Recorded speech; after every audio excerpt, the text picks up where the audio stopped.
What's up, y'all? Welcome to Uh-huh. another episode. We are live. 358 episodes. So you should start and listen to all of them in order. As always, I'm your host, Robert Solomon, and with me are my two co-hosts, Steven and Spider. How we doing tonight, Steven and Spider? Fine over here. Doing good, doing well. It's a nice enough day after the mayhem this morning and the weather and everything, but it's nice out now. Excellent, excellent, excellent. Any business you gentlemen would like to discuss? Nothing on my end. Just a quick one. I just want to remind everybody that this episode of This Uncanny Earth is, of course, brought to you by our great sponsor, Dubby Energy Drink. You can go to their website, dubby.gg, and enter the code Uncanny Media, one word, for 10% off your order. Thank you very much, Dubby. Thank you. All right, Steven, take it away. All right, so tonight we're going to start off by talking about hyperdrives, which most people probably know those are from Star Wars. So it doesn't have very much in the basis of reality, but it's a fun scientific concept for science fiction, obviously. So the mechanism relies on something known as a hyperdrive core that enables the ship to jump from one point in space to another, often requiring what are known as hyperdrive routes to avoid obstacles like stars and black holes. These hyperdrive routes are kind of like highways, like you have different lanes on the highway or the streets. So it will allow the starship to enter a separate dimension, which is known as hyperspace, where these highway lanes, whatever you want to call them, are located, which will drastically reduce the travel time across vast distances. And you may be able to hear that fireworks. Not really much I can do about that. They're having some sort of picnic tonight at 9 o'clock at night because they're weird. I don't know. They Instead shoot of off moving, fireworks here in December yeah, in Ohio, so yeah. So instead of moving through normal space, these ships navigate in hyperspace where the laws of physics differ, enabling faster than light travel. So, Spider, you mentioned that you were a big fan of Star Wars and Star Trek. So, what do you have to add to these? well, I used to be a huge, massive Star Wars fan person. I was big. I fell off the wagon in the last several years. I haven't really been into their output so much, but I know an awful lot about hyperdrive stuff, and it's pretty fascinating. There's a lot of facets to that that are kind of complicated. It relies on a scientific concept called mass shadows, whereas any large planet or star, anything big out there, gives off enough mass that if you're on a sufficiently speedy object hurtling right towards it, if you hit anywhere near its magnetic sphere or its atmosphere or anything like that at the speed that you're trying to go at light speed, you're going to smash yourself into a billion tiny little pieces. So the hyperdrives in Star Wars, they rely on a computer, the Navi computer, and sometimes the droids to make sure you get all the routes plotted. Because if you try to do it on your own, your brain is not quite smart enough to figure out all the routes, even if you're looking at a star chart. And that's where So the lanes come in. it's a very technical thing, and I mean, it takes some liberties because when you see the ships in hyperspace, they're always just going straight. You never see them like going, and you can imagine maybe they are kind of veering a little bit, and you just don't see it. But it's one of those things they took liberties with because if you're planning the route, you'd think it would go boom, boom, boom, Yeah. boom, zigzag and stuff. But whichever. It's an interesting way of solving the faster than light travel question. They have taken some liberties with it with the later media and kind of ruined it. So it's even less feasible now than what it was before. But it's still a pretty interesting concept and is one of the more fascinating ways of travel, especially considering the different ships of different sizes have different hyperdrive levels. Some can go faster, some can go slower, and you could be as slow as dirt ship around a planet, but be super quick with a hyperdrive, depending on how you tinkered with it. Nice. So, like Millennium Falcon, for example, for any Star Wars people out there, was not a particularly fast ship in just normal space, but it was always described as, oh, it's the fastest hyperdrive you can find because he tinkered with it and hot rodded it and modded it and things. So it's not always about what ship you have, but more what you did with the hyperdrive. But that's also why it was always breaking down in every movie. So it's about being a good engineer. basically, but it is a nice technology. I'm not going to hit the warp drive until you get to that part, so I'm not going to compare the two. But All right, we'll get to hyperdrive is that cool. pretty soon. And Rob, what would you like to add? Not much, really. Spider pretty much said everything that needed to be said on that one. Yeah, this is going to be one of those episodes I'm just going to be spouting off like fan tech stuff left and right, just because that's what I watched when I was younger. So now we're going to get into the warp drives. So the mechanism behind the warp drives is actually, in my personal opinion, a lot more scientifically feasible. The warp drives create a warp bubble around a spacecraft that allows it to move faster than light by bending space-time itself. This is often achieved through the manipulation of negative energy density, allowing for differential in the geometry of space-time. And in Star Trek, warp speed is associated with warp factors and navigational challenges, with the ship faster than light, yet still detectable by surrounding objects. The warp drive concept draws from Einstein's theory of relativity and theoretical concepts like the Alcubierre, I think that's how you pronounce that. I was listening to stuff about this earlier. Drive, which is a real thing in the real world. They actually did the math, and the math works out. Whether it's actually possible to do in reality is a different story, but they said that the math actually works out in the end. And this suggests that the feasibility of faster than light travel under specific conditions might actually be possible at some point in the future. And this aligns with the idea of manipulating gravitational fields and quantum mechanics. So basically what this does is it creates that bubble around the spaceship, and then they have to find something like, some sort of negative mass typically located within the quantum foam or the ether, as Nikola Tesla used to call it, but basically it's like the quantum realm, and we have to find some form of particles that have negative mass, and then we use those to basically bend the space-time around the ship, and the torsion of the space-time continuum is what allows it to continue through and basically travel faster than light, because what we're doing is time is a man-made construct, and we don't understand it like we think we do. Time, as we know it, is, hours, minutes, whatever we call it, is all man-made. But what we perceive as time is actually just the effects of gravity causing the degradation of our cells and causing entropy as the gravity deteriorates our physical vessels. Now, I know that got a little sciencey.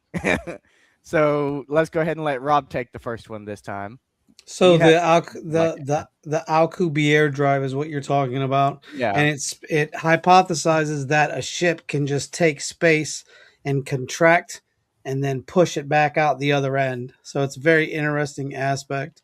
You take space in, you exhaust space. So it's the so ability. you're like However, not actually moving, right? The problem with a lot of these warp drive fiascos is the radiation concept, meaning that as you're plowing through space, you're gathering radiation. And at some point when you have to stop that ship, that radiation is going to explode out because you have a buildup of particles in the front end of that ship. So when that ship stops, the particles are like, oh, wait, we're not going fast anymore. Time to disperse. And then they disperse. That's why we need to discover clean energy or release it. The problem is that you don't know if, because to do this stuff would take dark matter. It would take an energy source that we don't have access to or readily available to. Nor do we understand. So in that regard, we don't know how the burn off or the exhaust of that is. That might not be something that burns clean. It might burn horrible. It might be very radioactive. So, that's something you got to think about as soon as that ship stops, because you have to have something that would nullify the particle buildup on the ship itself. Because if you have these particle buildups, after a while, it will release whenever you stop. and then you're just in a mess. And these are things that Yeah. that can explode planets. Like the way the math goes, if these particles are released at a certain time as you're going out, they're going to wipe out entire planets, let alone civilizations. So we're wiping out entire planets based on how the particle atmosphere is able to handle it, and that doesn't count into effect of having to mount this level of power. You know, they put engines in the back of Lamborghinis and Porsches and Ferraris because if you put it in the front, it'll tear the car up. So you keep it in the back to propel the car. Same basic logic here. You're going to have to keep those engines in the back to propel the ship and hope your warp drive doesn't destroy it. Hope that everything's been mounted properly. So a lot of the warp drive stuff, which I find to be more scientifically feasible than the Star Wars, Yeah, because Star I Wars agree. isn't really isn't heavily science based. It's more of the Force and the Yeah, things, you know. No matter if I like it better, it's more more spiritual. spiritual. Whereas where Star Trek is like, beat me up, Scotty. We got I don't know. I didn't watch Star Trek, the cartoon. That was about it. So you know, it's what a couple movies. And also, before we move on to Spider, real quick, I've also my research has also told me that you're absolutely right about that energy causing radiation. And if anyone was under a UFO for too long under the anti gravity, it would basically radiate them and microwave them. Yeah, pretty much. Yeah. Now, Pretty much. Spider, your turn. Now, to answer part of that before I get too far into it, in Star Trek, they did answer that question. On the ships, most ships have something called a Bussard collector. And it's named after a physicist from the 1960s named Robert W. Bussard. And what these things do is that they collect particles and energy and shunt them back into either the ship's power plant, or they do something to nullify the danger. Now, it's still a little fantastical because, you know, it's an awful lot of energy you're pushing out in front of you. But they at least went out of their way to try to come up with some sort of explanation about why that doesn't happen and why everybody doesn't just blow up parts of the galaxy every time they travel someplace. But warp drive is pretty fascinating. And you mentioned at the beginning that they have something similar right now. And they have actually created in laboratories via simulation what is basically a warp bubble, a static field. I don't believe they've gotten it working to a point where they can apply it on any level because of the energy involved. Like, it takes massive, massive, massive amounts of energy simply just to do something tiny. Star Trek, of course, has its own made-up fuel system called dilithium crystals. You put that in the engine, and that does something to facilitate the warp drive and facilitate the bubble. So they didn't really have a purely scientific answer that didn't require them making something up and throwing it in there. So much like Star Wars, they had to fudge it a bit and come up with something. But warp drive is a bit closer to reality right now than hyperdrive, simply because of the technology involved. I think Mass Effect does a very good job with their FTL drives in terms of they treat that particle buildup as burn off. So it burns off from the engine itself.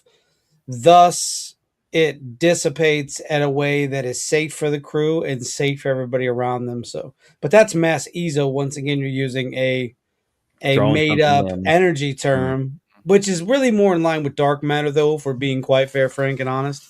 I think that it's more akin to dark matter, which then would make sense, right? Because then you're having this foreign energy power that we don't even know if it exists. We think it exists. We're almost sure it exists, but nobody has definitive 100% proof because we can't produce it.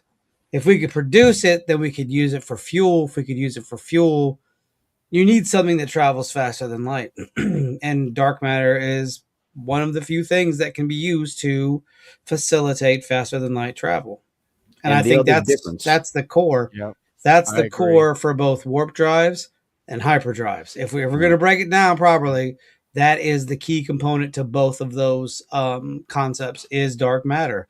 Dilithium And crystals. yeah. So substitute it with dark matter. Mhm. And to Same understand basic dark matter, concept. we have to understand consciousness first.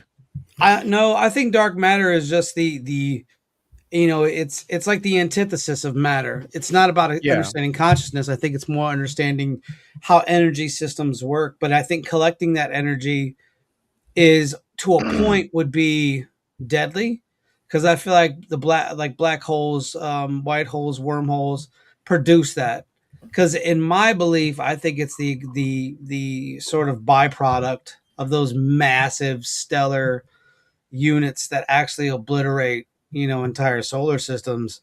And so for me, having to get that kind of matter, it's a whole different process. We couldn't use the processes we use today to Yeah. get dark matter, and I don't think a lot of people understand that. I think they think we have to use these certain scientific principles, We don't even know how to do it. but when you're dealing with dark matter, you might be dealing with a dimensional problem as well. You might be dealing with something Yeah. that is so foreign to us that it might dwell in another dimension. And speaking of a dimensional problem, that was why I mentioned consciousness, because I think we have to master consciousness, or at least understand it better than we do now, in order to travel between dimensions, in order to get to the realm where the dark matter is, in order to understand it better. Or we might have to pull it from that realm. Yeah. We might not be able to go to that realm, but we might be able to enact certain scientific processes, like splitting the atom, so to speak, to get nuclear energy. I think Yeah. we have to do something in a similar regard to get dark matter. Now, The other go ahead. before we get too far, I just wanted Yeah. to make a remark.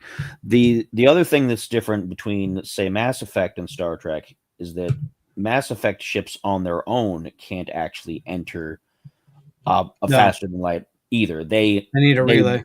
Yeah, the relays are a catapult system that kind of launch them, and they activate the bubble sort of Yep. and launch them through the bubble. So it's another added layer of something in there. And because those were built by another sentient ancient species, Yep. it's different again from today. So we have a lot of different, in most of the media that we consume that deals with space and space travel, there is a lot of liberties that have to be taken simply because We don't know. we don't have something that can do that yet. So we have to come up with an idea.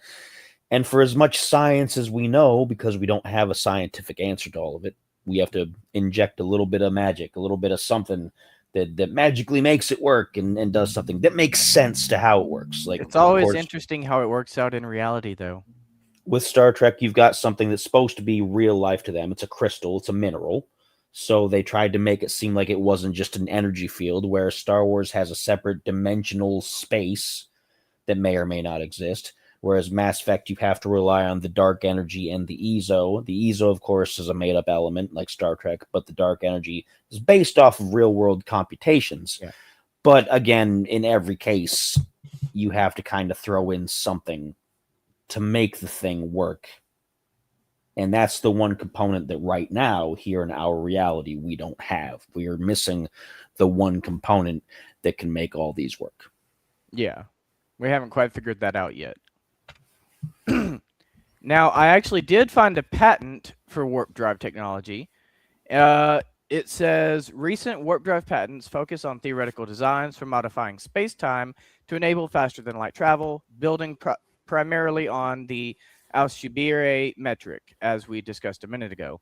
The most prominent application is the Alcubierre white warp drive machine, US 20200130870A1, filed in 2020 by inventors Galanis and Suchard. This patent proposes using capacitors with specific charge separations to generate negative and positive gravity walls that surround a spacecraft cavity, aiming to reduce the exotic matter requirements of original theories through dynamic electric fields. There's another patent filed in 2001. Don't worry, I won't bother naming all the letters this time, which describes a drive system using rotating superconducting spheres known as NB3SN to modify gravitational fields via graviton flow, and another patent filed in 1951, which is unrelated to space travel and instead covers a pattern-controlled drive mechanism for warp knitting machines. The 2020 Alcubierre White patent specifically references NASA's Harold Sonny White's work on softening space-time with oscillating energy rings. So it's basically like a giant, I forgot what it's called. Is it a Rube Goldberg machine? Like a perpetual motion machine, just in outer space. Is kind of what it sounds like. Right. But it's That's- yeah. What do you guys think about that? That's kind of the one of the ultimate goals, is to be able to figure out how to move through space without any sort of friction, and basically just glide through it and slide through it without being stopped by the solar winds from all the different planets, the magnetic fields, and all the various things that are going on, because space is full of all these things. There's so much of the stuff out there, and just because you don't see it doesn't mean it's not there. Plus the fact that there's rogue comets and asteroids and planets we don't know about, and solar systems that we've never been to and whatnot. Energy given off by black holes. It's very push and pull out in space. And so the trick really is to find a way to reduce as much of that friction as possible, to just go where you need to go, but then also to be able to stop without stopping so suddenly that you liquefy everybody that's inside the spacecraft. Because that's another problem with warp drive, being able to stop. And in both Star Wars and Star Trek, for example, they have inertial dampeners, which are designed to provide a counter force that eases you down so that you don't smash into everything once you stop. Other things like the Expanse have crash couches, where if you're going to go very fast, you have to sit in a special gel couch. So once you arrive where you're going, the harness and the couch, like, they fold around you and they prevent you from just slamming it out of your seat through the front of the ship. So different sci-fi lanes have kind of tried to explain how to do that, and that's another area that we don't know how to do. We know how to get things up to speed in some of those environments, not quite to light speed, but to get them going. But the best we have to stop them is like retro rockets and things like that. And on something on a large scale going that fast, the retro rockets are probably not going to work like that. You'd probably shear them right off once they start firing, and then you're in trouble. So that's another problem that's waiting to be solved. The anti-gravity would solve that real quick.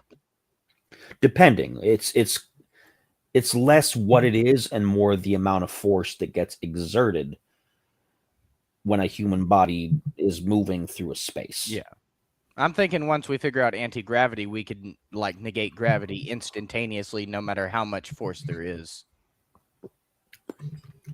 And I think, like Rob said a minute ago, I think it would be related to dark matter somehow. Perhaps. There's a lot of conjecture to it, and there's a lot of practical things to think about. I mean, it's the only energy system that we don't have that we know exists. And unlocking that is the key to unlocking everything else. Whether that be via nuclear power, which could be a step in the direction to unlock potential dark matter abilities, whether that be CERN, whether that be, the quantum realm, everything that's going on with the God particle, so to speak. These are all things that I think are part and parcel to space travel.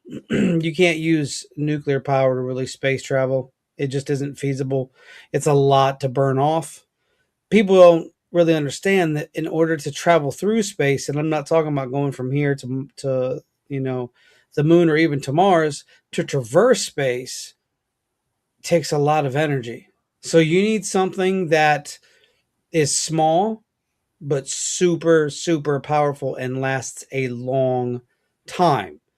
You can't just, it's not, quantum fission batteries. You can't take the fuel that you have to take in a spaceship has a certain space and there's no extra. Hmm. So if you don't have a place to put something that's really powerful but small, right, that can give the power you need for that, you need a pocket dimension. I mean, maybe, but I still think at some point you're going to need that dark matter, but in a way that gives it in small chunks, but those small chunks last, a couple different missions. It's the mathematics to it all is fascinating. I've seen the mathematics to a lot of this stuff, and it's well detailed. And so that's what you have to calculate too: is how much fuel? How much fuel am I going to need? I think there's so many variables in this situation that until you square those variables away, you can't really square away faster than light travel. If you can't understand how dark matter works or where dark matter goes, you're not going to be able to understand space travel. So that's something we have to think about, I think. Antimatter, the theory behind that, and I've seen it in various sci-fi novels, is pretty close to what you're talking about. How you have to like, Right. feed in a little chunk. Yeah. In some sci-fi I've read, they have antimatter capsules. They're like little tiny, like Right. beads, basically, and it feeds in to whatever your drive is at a regular interval while you're traveling at that speed, and then it contains it in a certain chamber and that kind of thing. So that's an idea that people have had. And we're working again. That's another thing that we're working with. We're working with antimatter right now in limited amounts so far.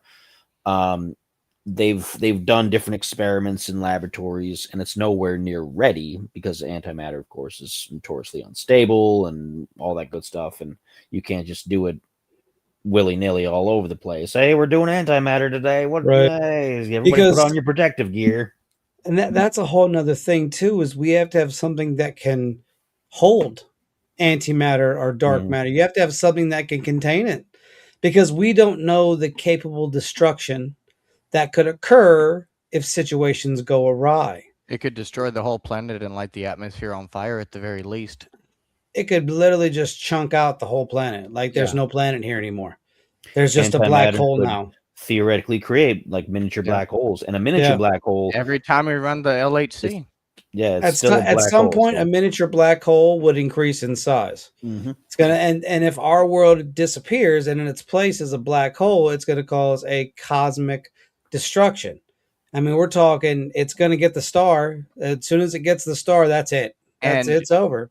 we might even get swallowed up by a black hole and never even notice it or realize what happened because the black hole swallowed us, took us through the multiverse into another parallel reality or dimension, and that's where the Mandela effect comes from. Which is possible, but I think also the compression of your atoms, which is what a black hole does, it basically compresses your atoms. Like I think disintegrate us. not disintegrate, no. I think disintegrate's a different term. I think Okay. rearranges our molecular structure is what it does. That's what I think. I don't know. I've never Yeah. been in a black hole. If I have and I don't know, but It's I think kind of it's very much. Has anybody ever seen the movie The Black Hole? I haven't.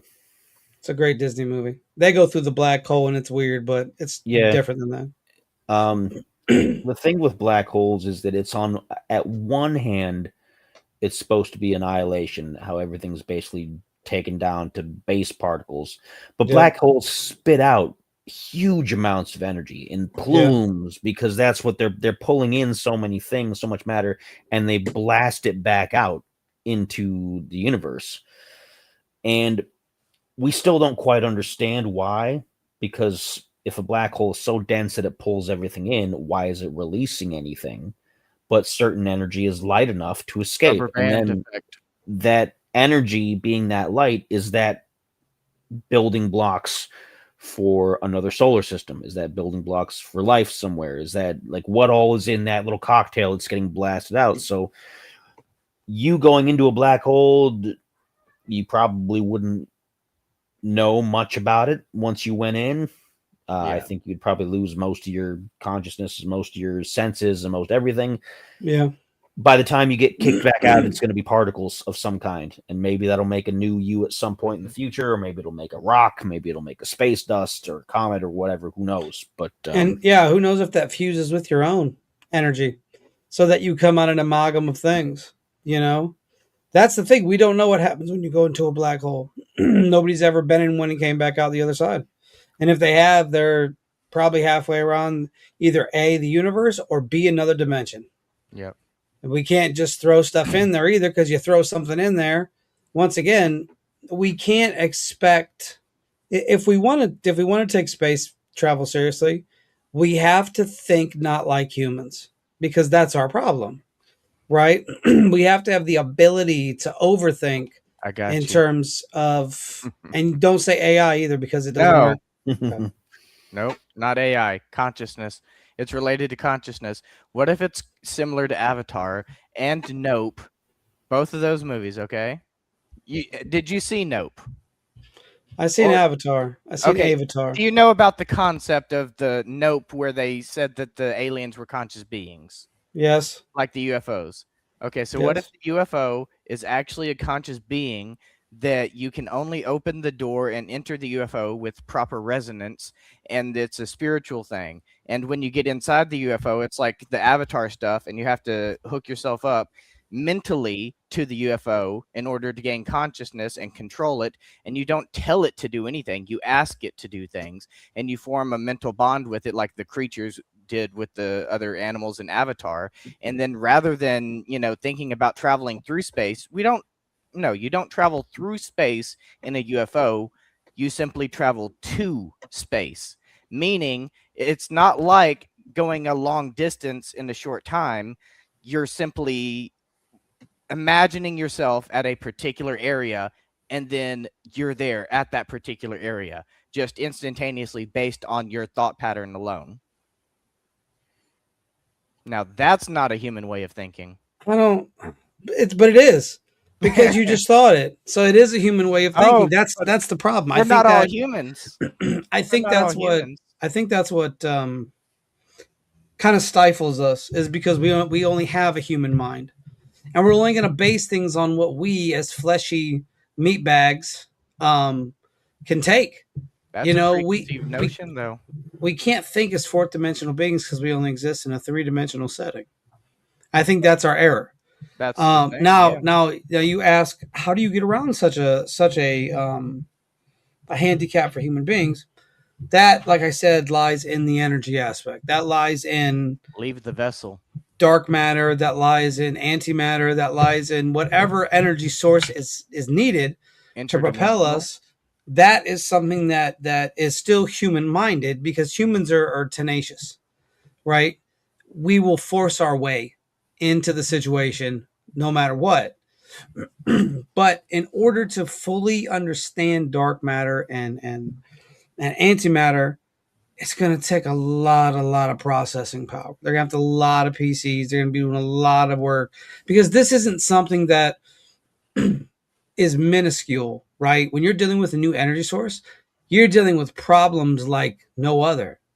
If the electricity goes out, okay, we got to call somebody. They're gonna come out. They're gonna fix the electricity, right? If they want to release water, they blow up the dam that releases the water, right? They do all of these things, or they release the water and blow up the dam. Sorry, they release the water, right? They do all of these things. What are we gonna have to do? And we have to look at it from a scientific standpoint. You can't really look at this one from a spiritual and or a consciousness aspect because you still have to find a way to detain that energy. Because if that energy goes rogue, half your planet's chunked, half of it. Mm-hmm. And then what? Then you're just a black hole floating around in space. So I think we have to really figure out a way, and maybe that's what they're doing in CERN. Maybe they're trying to figure out how to encapsulate that energy, that matter, the dark matter, the antimatter, the whatever. Yeah, Maybe it's not that. Dark matter. Maybe it's nothing like that. Maybe they've already cracked this kind of code, but my issue is if they did, I think you would see a lot more spaceships. But who knows? They're You hiding know, it, obviously. not everybody. I mean, they did have those weather balloons that were, or those big giant blimps that were floating around in the 1800s, and nobody knew where they were from, and nobody had the ability to make them. And don't forget the Black Knight satellite. No, that's either real or it's space junk. 13,000 years ago. Thousands of years ago. Yep. Yeah. Before Sigourney Weaver. Exactly. Exactly. It's exactly true. My issue in all this really is that I think we're getting a little far afield. I see space travel as a purely technological, scientific endeavor that can be accomplished that way. I think we can do it with technology. I don't think we need to get into the mental gymnastics required to will yourself into different spaces to do it. I'm not saying you're wrong because I don't know. But if it was me, I think it's going to be a technological problem more than anything else. I don't think it's going to require certain degrees of mental fortitude like that.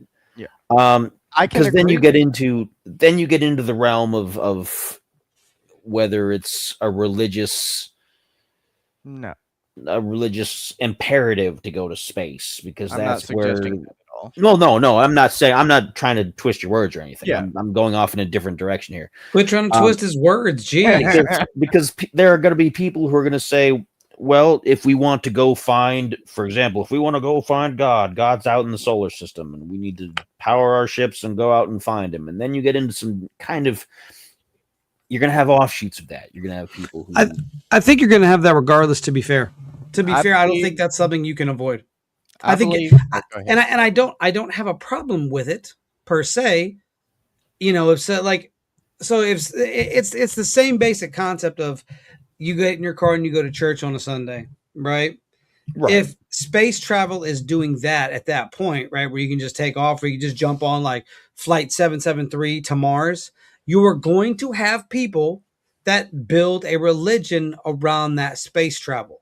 They're going to say, well, we're going to go find God out in space. They're going to have that. And I don't see that as a problem until it becomes heretical. Then I could see that as a problem. But then you're just doomed.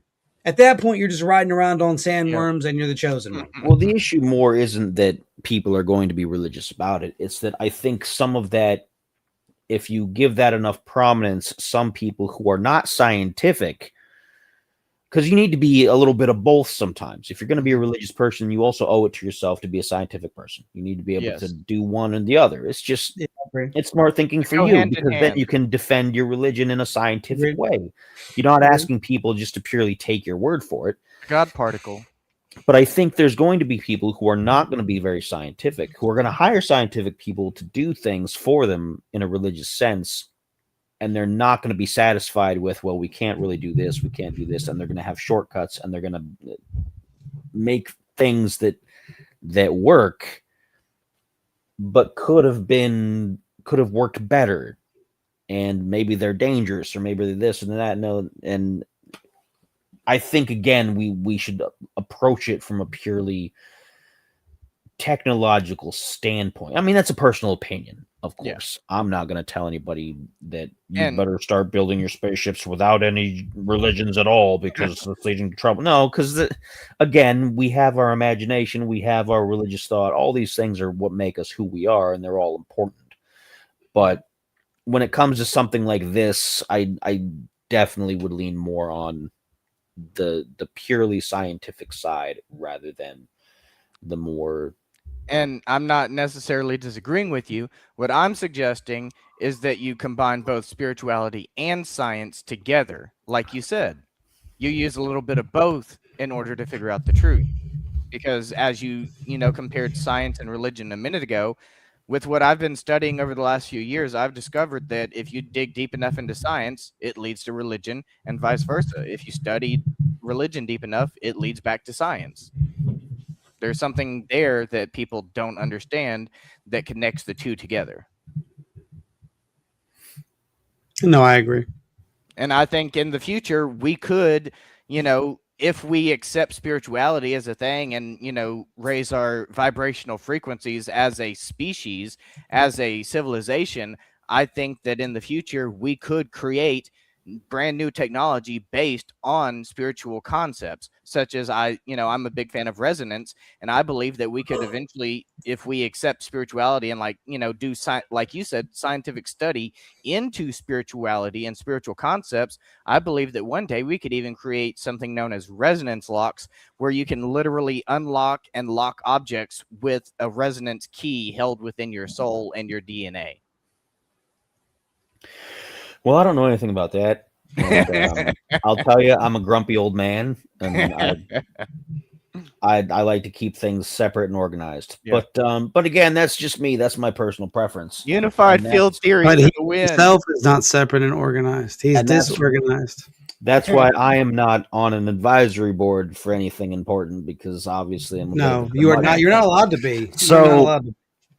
Because I look at a lot of negative things. I make sure everybody looks at those first. But I do get that, and I'm probably not going to be convinced, but I do get where you're coming from. Yeah. And I think we've gone really far afield now. I don't even remember where we were supposed to go. So what do you got next? Moving on here? Yeah, we were talking about warp drives, and Yeah. we were talking about the aliens and the UFOs and how the UFOs might be using the warp drives. And I had suggested that they do all the consciousness stuff, and then you were saying that you don't like Yes. that. So 'Cause I now don't we're like anything. yeah. He said he hated it. Actually, I heard him So say now- he hated it. I was going to ask if either one of you had any of your own personal ideas about how you thought we might achieve faster than light travel. I think furthering into splitting the atom would be a logical place. I don't think we've learned as much as we could from nuclear power. I think seeing things happen with Chernobyl and 3 Mile Island and places like that have kind of set us back from nuclear power, understandably so. It's the cleanest there is, but it could be dangerous if it You goes. don't want to turn the whole world into that. So I think you have to find a way to work more within that field, and then continue on your on the scientific journey to find antimatter or dark matter. I think personally that's the only way that we move forward with space travel. I don't think we can do it with just what we have. I just don't. You need so much fuel, and you need the power of. Let me rephrase. You need the power of so much fuel. You don't need so much fuel, but you just need the power of so much fuel. And you can't take that everywhere with you. We like to watch the Star Warses and the Star Trekeses, and then we like to say, hey, that's cool. I want to do my cool fly ship maneuver from Fly Ship Town, where the people fly and they do the fly ships, and there's the Force and they choke people. But I think in order to obtain that aspect, you have to start delving and dwelling in places that you wouldn't normally go. I think, because we don't even know what the ocean is. Yeah. Right? We haven't even mapped out the ocean. Like what, 1% of the ocean? If that, we haven't. We still have the problem with Antarctica. Yeah. With that being a whole civilization. We're gonna figure that out by 2030. The ice is gonna start melting next year. About time. I ain't got all day. No, and I think a lot of that too is, and what's under there might be the key to all that. That's what I think. I think the stuff in Antarctica is going to be the key to everything that we need to know. But we'll see. We all like to think of these hyper realistic experiences that are cool beyond belief, but the truth of it is it's a lot of guesswork. It's a lot of hypothesis. It's a lot of late going nights. to happen in our lifetime. So if something does happen, cool. If not, cool. There's nothing I can do. I can't further that aspect because I don't have the tools. I don't have the abilities that those types of people have. Just because I know about dark matter and know about antimatter and know how they've tried to come across it doesn't mean that I'm an expert. It just means that I've read a couple books, articles, things like that on it. But until we learn how to get into that realm of okay, let me go ahead and grab this antimatter, dark matter, and throw it in the flux capacitor capitulation module, you're still going to be spinning wheels. You're just going to be spinning wheels. That's why it's so important that we share our information, though, so that as a species, we can all come together, collect the information, study it, and eventually someone will find the little snippet that pieces everything together. I agree. Anagreed. We're in agreement. Spider? I think the closest we are so far is with antimatter and with the potential warp drive simulations that we've done. And both of those, the key to both of that really revolve around containment, which revolves around fields. And you can boil it down and be real simple and say force fields, but it's not going to be that simple. It's going to be a particular kind of generated field, either with a frequency or a magnetic something. And that's the big area I think where we're lacking. Once we solve the field problem and how to shape a field and use it as a containment device, I think we will solve some of the other problems. Definitely. And then it just depends on whether antimatter is safer than the bubble, because they both have their dangers and they both have their advantages.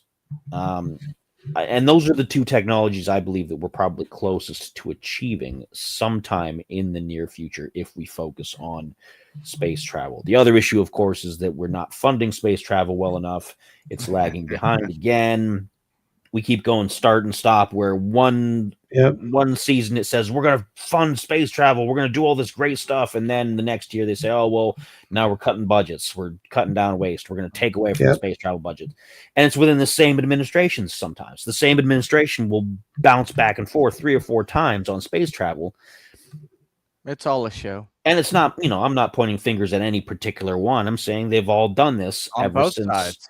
the last time I think anybody tried to be serious was probably back during Reagan's administration, but that's because he wanted to make satellites that would help blast laser beams at the commies. Spy on everybody. So, the motivations were a little bit different, but I think once we solve the field problem, if we can pump enough resources, if we can pump enough smart people into the think tanks necessary to do that, I think we'll be on our way. That's really the core issue from my point of view. I think it's going to be related to electricity somehow, definitely. Possible. Like generating that field. When you say, like when we talk about force fields and generating fields, my brain always just goes right to that. I forgot what they call it, but that little static electricity ball where you can put your hands on it and it'll do that. That's what I think when we talk about like force fields and stuff. I mean, it would make sense. I could see it. Yeah.